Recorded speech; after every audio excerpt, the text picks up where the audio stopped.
Bonjour Corinne. Bonjour Jean-Michel. Nous sommes ici dans le département numéro 78. Limitrophe 28. Bon, nous sommes mardi 14 juillet 2015. Oui. Voilà, donc les jours fériés. Oui. Voilà, il est à peu près 10h30 du matin. Oui. Tu es libéré de la Sécu depuis il n'y a pas très longtemps. Il y a à peu près 3 mois. Bon, alors quel a été... Tout juste sorti. Tout juste sorti. Quel a été le déclic pour toi de cette sortie?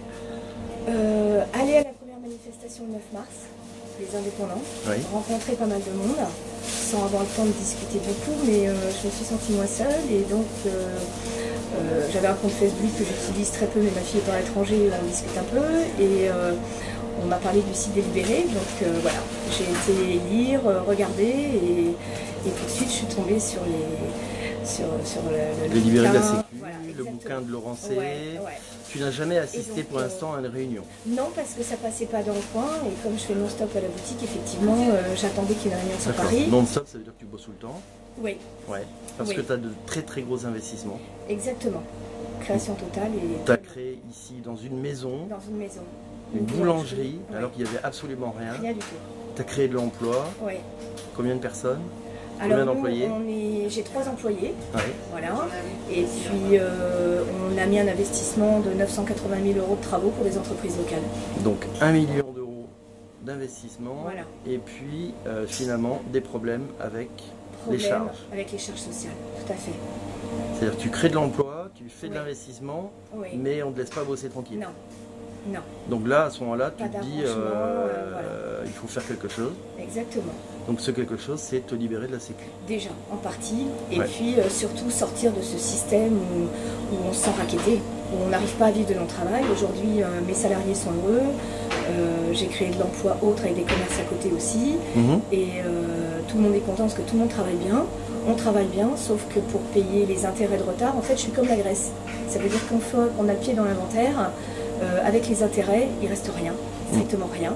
Aujourd'hui, j'ai plus de voiture, j'ai plus de maison et j'arrive pas à vivre de mon boulot. T'as plus de voiture? J'ai plus de voiture. C'est une copine qui t'a prêté? Qui m'a prêté sa voiture, exactement. C'est quelque chose de tout à fait normal en France. Ouais. De quelqu'un qui fait un investissement d'1 million d'euros, on est obligé de lui prêter une bagnole. J'arrive à 50 ans, dans 2 ans j'ai 50 ans. Ouais. C'est la première fois de ma vie, je me suis retrouvée en location depuis l'investissement d'ici, parce que je ne peux pas garder la maison. Et donc j'ai tout vendu pour tout investir. En location, jusqu'à présent, je payais mon loyer, je me suis pris un redressement judiciaire, j'ai 10 mois de retard et je suis à 2 doigts d'être expulsée de chez moi. Voilà. Et ben. J'ai jamais eu les huissiers, je connais tous les huissiers du coin.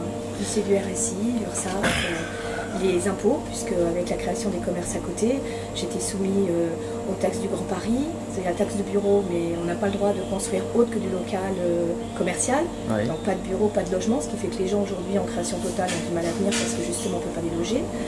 Et à côté de ça, donc 6 225 € de taxe au Grand Paris, alors qu'on n'a pas le bus qui va jusqu'à Rambouillet. Taxe au tout à l'égout. Donc à la limite, oui c'est normal, mais on a fait une tranchée, on m'a soumis 3 fois la taxe au tout à l'égout en me disant c'est du commerce, on ne va pas te faire de cadeau. La TLE, les textes de loi disent qu'en milieu rural, création de commerce de moins de 400 mètres carrés peut être exonérée. J'ai demandé un report de 2 ans, on m'a répondu avec 5% ma petite dame. Donc le système m'a tellement... je me suis sentie complètement... Tu as toujours la force de travailler, parce que là, oui, parce là que c'est de si je travaille pas, mais si je travaille pas, c'est leur donner raison et un investisseur va tout récupérer. Parce qu'on travaille. Donc je me dis qu'il faut que je tienne coûte que coûte. Ou à la limite, si je ne sortais pas du redressement judiciaire, honnêtement, j'ai pensé à mettre des bouteilles de gaz et tout faire sauter. J'en étais là. Parce que finir dramatique. En prison, ça fait pas peur. À la limite, au départ, je me suis dit, je vais finir en prison, j'écrirai un bouquin. Et après, je me suis dit, non, à la limite, les immigrés viennent en France, je suis pas raciste, mais moi, je vais partir à ce moment-là, puis ils viendront me chercher. Mais voilà, quoi, j'étais prête à tout ça. T'es hyper courageuse, t'as le sourire en plus. Mais on n'a pas le choix. Je te vois servir tes clients avec le sourire, t'as comment dire, un magasin de qualité, des produits qui sont de qualité. C'est un métier de passion. Comment tu tiens debout? Pour leur montrer qu'on pourra y arriver en partant de rien et que je ne veux pas les laisser gagner. En fait, je veux juste, pardon, mais des fois je suis vulgaire, je veux juste leur prouver qu'ils ne m'auront pas. Ouais. Voilà. Donc tu vas te battre? Ouais. T'es prête parce que je me sens moins seule. Parce qu'avec des gens comme toi, comme les libérés, on se sent moins seul. Et là, ça m'a redonné Un coup de L'envie. pompe aux fesses, voilà. Ouais, ouais. Ok. Parce que je pense que nos politiques, il faut que ça bouge. Ah, eux, ils font rien. Hein. Moi, ils me connaissent, hein, je suis une emmerdeuse de première, j'écris à tout le monde. Ouais. Que ce soit Sarkozy à l'époque, que ce soit Hollande, Marisol Touraine. Mais ils t'ont pas répondu? Alors j'ai reçu un courrier du préfet comme quoi ils avaient pris bonne note et que voilà.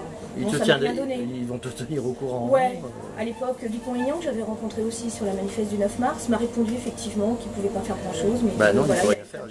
Non, non, mais voilà, tous de toute façon, Ouais. je pense que ce soit les uns ou les autres, c'est pas leur problème. Ouais. On est sur deux mondes parallèles.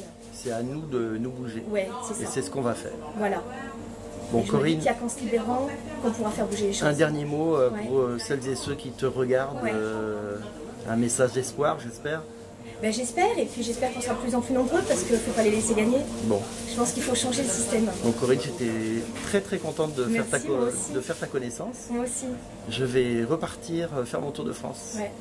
Quelle info, à bientôt. Bon courage. Salut.